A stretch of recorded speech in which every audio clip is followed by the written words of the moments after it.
Okay. Guess we'll give a minute for people to move. Okay. We don't have that much time. So I'll jump into it. Quick introduction. I'm Damian Mencher. I'm working at Google. I am not a network engineer. But I do focus on networks related security issues. So, when Google goes down, yeah, everyone panics. I panic, especially if it's related to a network security issue, like a DOS attack.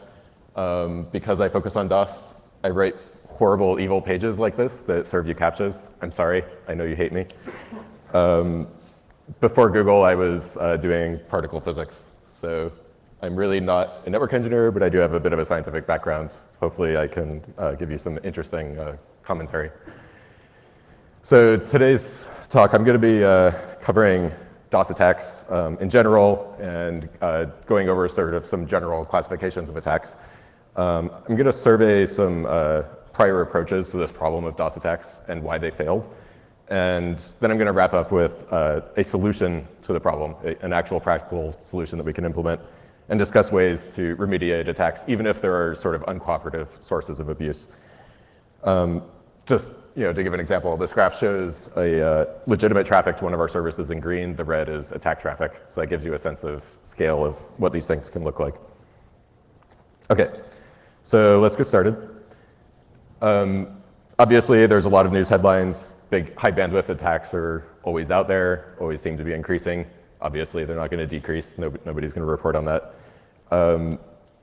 But when you sort of look at this, you have to think there are terabit scale attacks out there. Do the criminals have access to terabit scale networks? Probably not, right? They're doing something else. And so you need to think a little bit about how these attacks are being generated. Turns out it doesn't require a lot of skill. You can find services out there called booters or stressors. You pay them a small monthly fee, and they give you access to a large variety of attack styles, right? So this is sort of how these attacks are generally happening. Obviously, there are more advanced things out there that, this is the bottom tier of their pricing structure. I didn't bother showing the top tiers for VIPs. But how are they doing this? Obviously, there's, if you want to disrupt a target that's larger than yourself, you need to bypass this resource constraint somehow, right? You have a limited amount of bandwidth available to you. Maybe you have a server in a data center with a gig uplink, but you want to generate much more than a gig, right? So somehow you have to figure out how to use other people's resources. Now, an obvious way to do this is through a botnet, right? You compromise a lot of machines, and that gives you a lot of resources, right? All the resources of those machines. But this is kind of difficult to do, right? When you think about it, you have to have some skill in order to figure out how to compromise all of these machines. You need a vulnerability in them, or you need to be able to guess that the default root password is root. That takes some skill. But also when you consider the amount of skill that's required there's resource contention, right? Typically, if you compromise a machine, you don't want to be sharing that with another kid who's also compromised that machine, right? You want that all to yourself. And so there's a bit of contention over this pool of vulnerable devices. We saw this particularly with Mirai. So some of you may remember it was late 2016.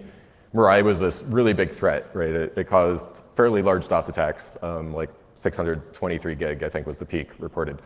That was pretty scary, but then they published the source code, right?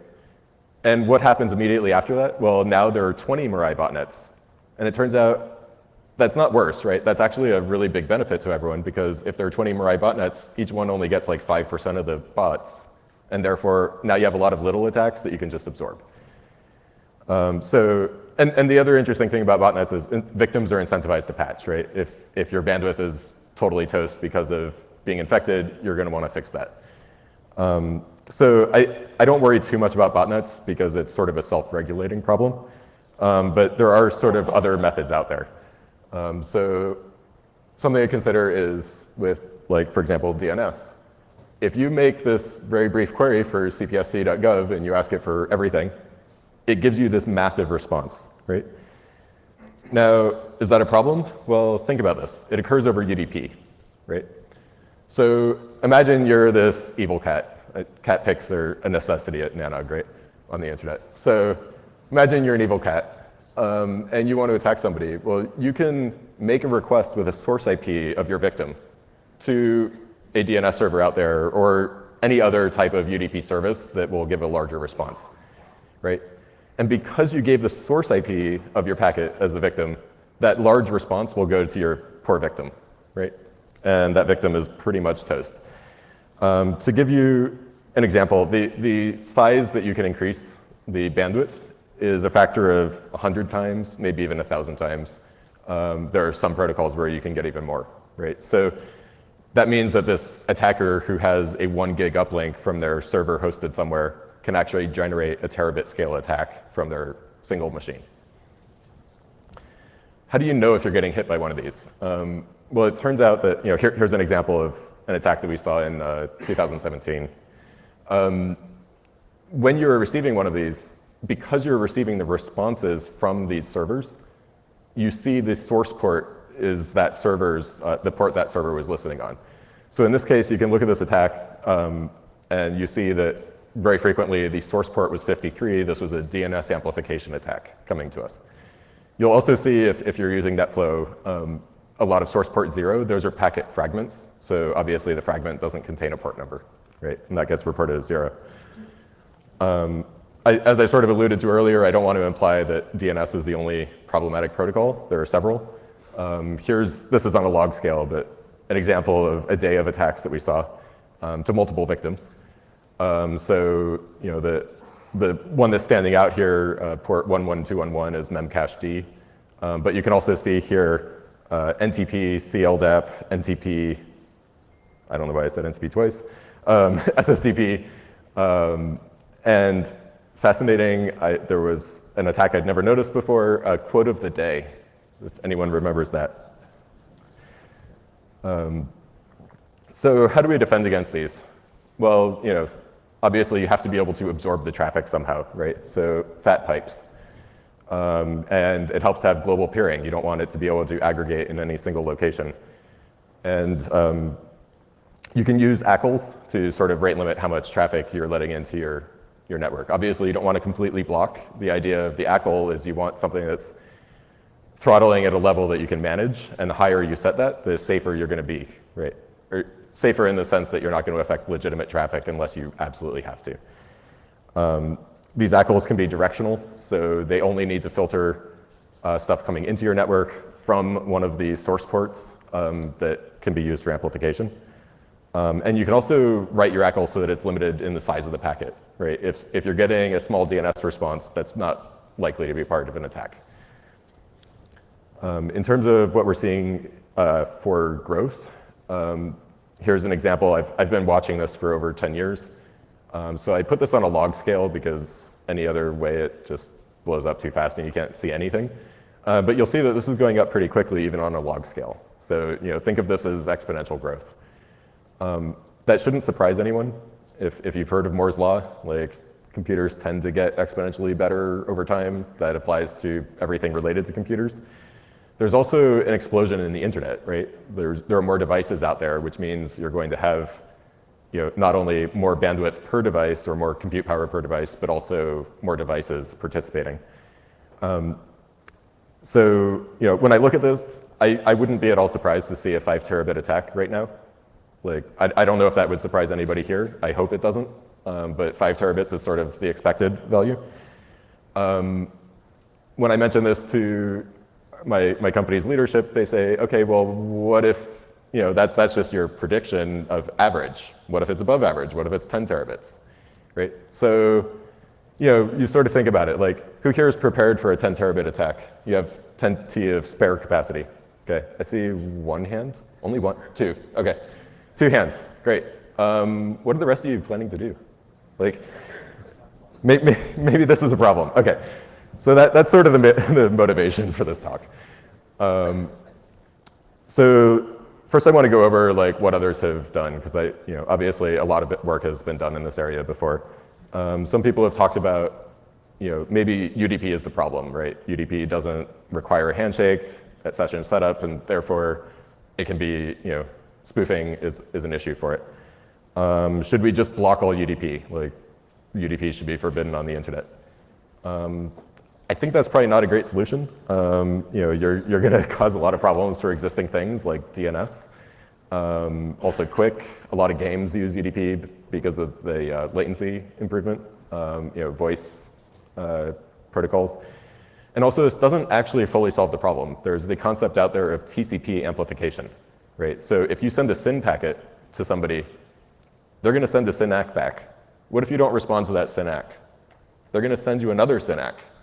What if you don't respond to that? Well, they'll do exponential backoff, but they're going to send you another SYN-ACK, right? And it's pretty common to see like maybe a factor of 5 amplification just in terms of SYN-ACKs. So this isn't purely a UDP problem. This can apply to TCP as well. Another idea that people have proposed is cleaning up the amplifiers, right? So there are some great projects that have been used to track how many amplifiers are there. Right now, I think there's around 16 million DNS servers out there that can be used for amplification. We could try to clean all of those up. There are changes that we can make. Similar with NTP, there's about 4 million of those.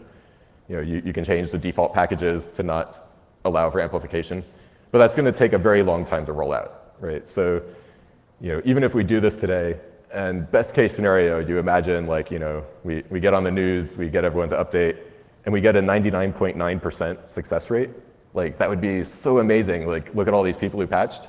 You've accomplished absolutely nothing, right? There's still going to be enough amplifiers out there that they can still cause these 10 terabit attacks. So I don't think this is, it's great to clean up amplifiers. It's good for your own bandwidth if you've been wasting your bandwidth amplifying attacks for others.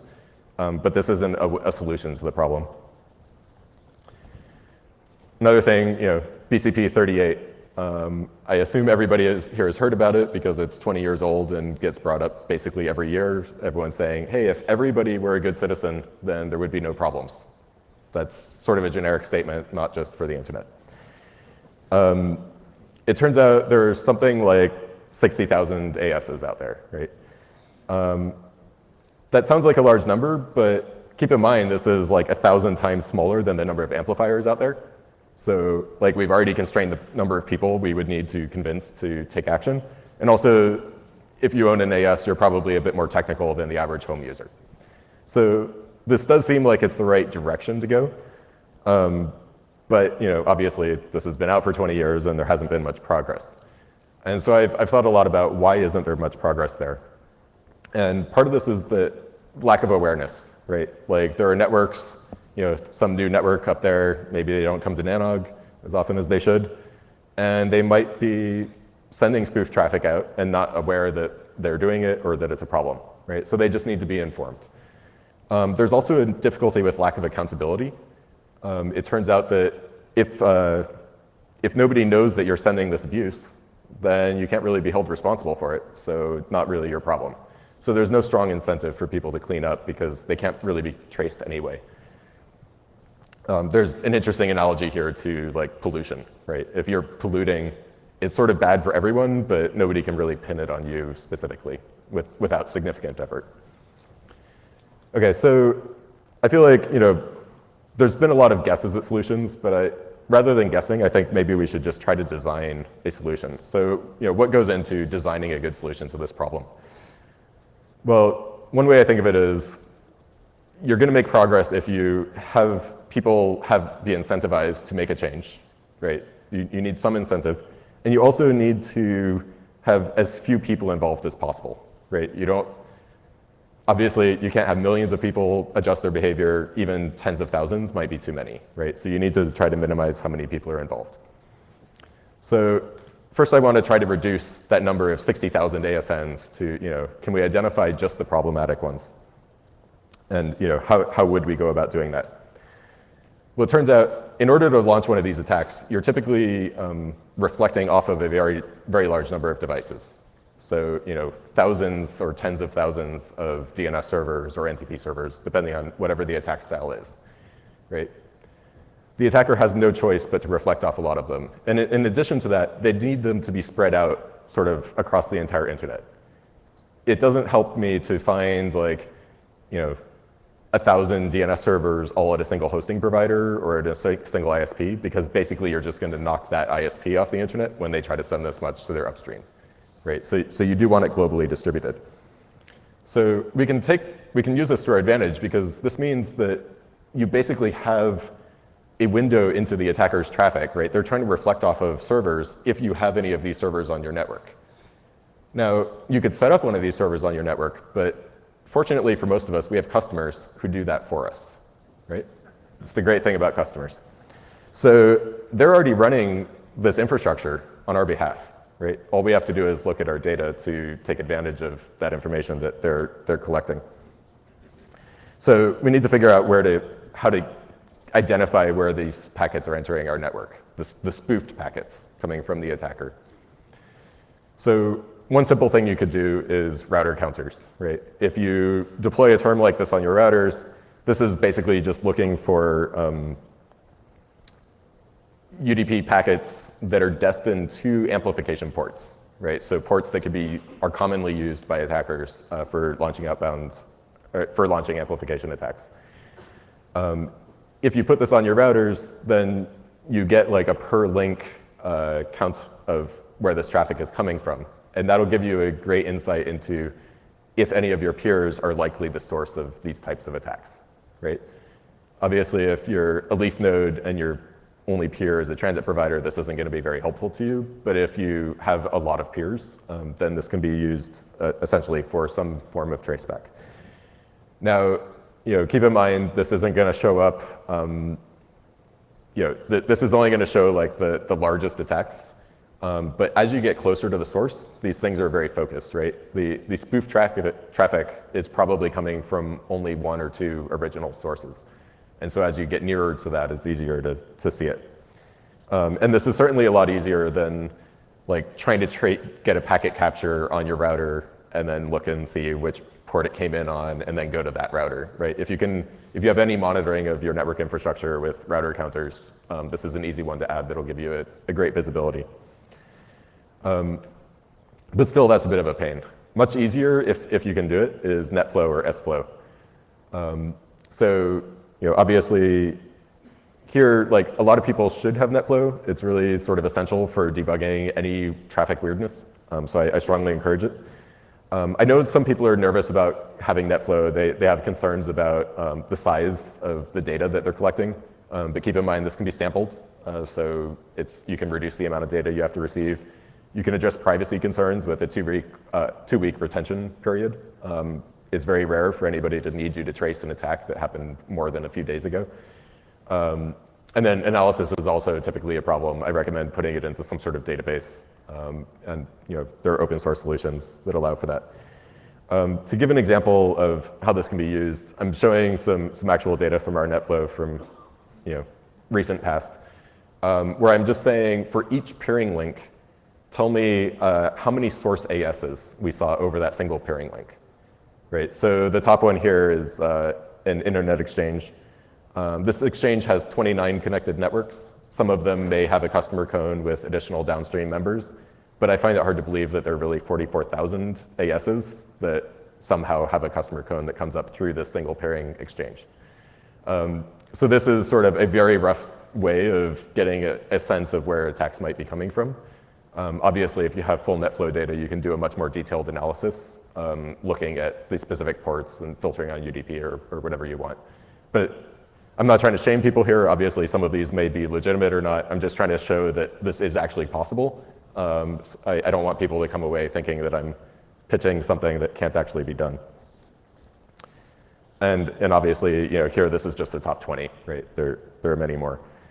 Are there projects out there to identify where these spoof packets are potentially coming from? Yes, there are. CADA is a big one that everyone sort of knows about. I have often questioned about biases in their data is something I worry a little bit about, because users have to sort of opt into this, right? So they're acting under the assumption that users are acting independently of their hosting provider. So a user will opt in for most hosting providers and they get a pretty good sense of data. I'm not sure how accurate that is, right? That's an assumption. I worry that there are some hosting providers that are malicious, and the users know that they're malicious, and therefore the users maybe aren't subscribing to this data. And there also isn't really any enforcement there. So I've sort of looked for our own source of data on this as a cross-check on the KDA data. And one time we had a really fortunate thing happen, which is we got hit by a botnet. Botnets are great.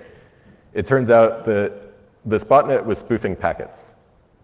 And so now I have a globally distributed, not exactly opt-in source of information on where spoofed packets can originate from. And so, this came from a pretty large number of places. I've blurred out the ASs here because, again, I'm not really trying to name and shame. I'm just trying to give you a sense of how large the problem is. And this gives you a sense that the problem isn't actually all that large, right? Like, yeah, there's a lot of places, a lot of peering exchanges have issues, probably because the smaller networks are not as well maintained as the larger ones that we peer directly with. But it also helps you to realize that this isn't really an issue of 60,000 ASs. This is maybe only an issue of 1% of those, right? And so that's a much more tractable problem. So another thing to keep in mind here is, imagine, previously I'd mentioned if you clean up 99.9% of reflectors, you've accomplished absolutely nothing. But imagine if you clean up one AS that an attacker was using. What does that attacker have to do? Well, now they have to go hunting around for another AS to send their spoof traffic from. So you've knocked out like part of their business, and you might have even taken out multiple attackers in that single change. And then as you take out the attackers, it'll be easier to find the new ones because you've sort of constrained the problem, and you're now focusing, you're making their job harder as you make progress, and you're making your job easier. So this has a really nice benefit. So obviously, lots of ASs will clean up if they're aware of the problem, but what if they don't, right? Now what? So, well, there's been a lot of study into this area as well. One idea is URPF. So the idea here is that you see a peer advertising that they own a particular range, and then they ask, hey, will you accept a packet from a different range? And you say no, right? Well, this has some problems, which most people here are aware, but just for those who aren't, there are issues with asymmetric routing. So maybe somebody wants to send you traffic over one link, but receive it over a different link for some reason for their traffic engineering purposes. Also, this requires you to do twice as many route lookups, right? For every packet you're receiving, you have to also look to see where it came from. And so there are performance implications on the routers, and that makes this not very feasible. Another idea, though, is what about ACLs, right? This is similar to URPF, except you can define it in advance. It's not quite as automated, right? You would have to define something to roll it out, but these things can operate at line rate. And so that's a really great way to do this because you don't have to worry about the performance implications or the asymmetric routing, because if you're aware of asymmetric routing in advance, you can just program that into your ACL to allow for it. Some people wonder, well, how many entries does this take, and is it really feasible? So I did some very basic checking. Our network has aggregates into 500 CIDRs. Amazon is about 3,000. China Telecom, which is very massive, they have 14,000 prefixes they announce, but those actually aggregate together very well into only about 470 prefixes. Now, obviously, not everyone needs to make this change. It turns out that there are better places for enforcement. The attacker, in order to get their traffic from their source network out into the public internet, they probably don't peer with every AS out there, right? Nobody does. And so typically they're going through a transit provider. This means that transit providers provide sort of a natural choke point for filtering out abuse. And so we could try to incentivize transit providers to do this. I've listed here various ways of reasons that they might want to do this. Obviously, they might just want to be proactive. It's probably in their interest for the internet to be stable. But there are other things here that could come into play, right? They might be receiving a lot of abuse complaints from everyone here when you see an attack, or they might have law enforcement asking them where attacks came from. which they can easily trace with their NetFlow. There could be economic incentives of maybe you prefer to use a transit provider that does this, right? So I think that this is sort of where things are headed, or where I hope things are headed.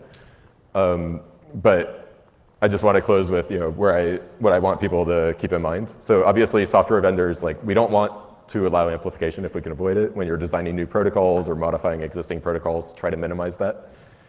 Network providers, you obviously should be filtering or you're required, I will say, to filter your outbound network traffic.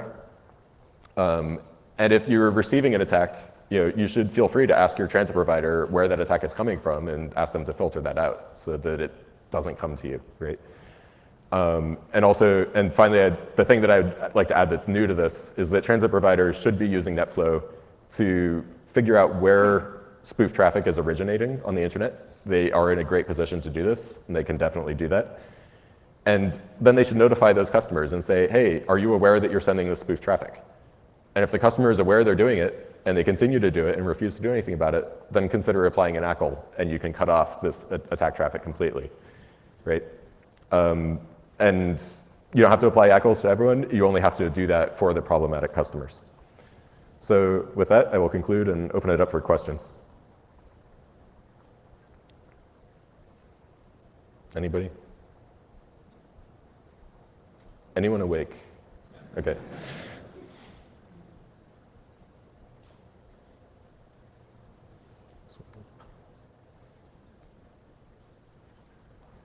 All right, I'll do the duty. Tony Tauber, Comcast again. The slide you had where you said the number of source ASNs that, sorry. Let me see if I can find it. It's a whistly mic. Several back, the blurry ASN slide. But yeah. This? What are you saying there? Like, what's your methodology for figuring out what these ASNs are doing, were doing to you in that one? Right, so at this time, we were receiving a DOS attack, which was spoofing sources. And so some of those sources are spoofed from ranges that we know are obviously not legitimate. So for example, our own IP space coming into our network from the outside, or RFC 1918 or whatever. So basically with our NetFlow, I was able to look for where these sources are coming into our network and tie that to a single peering link.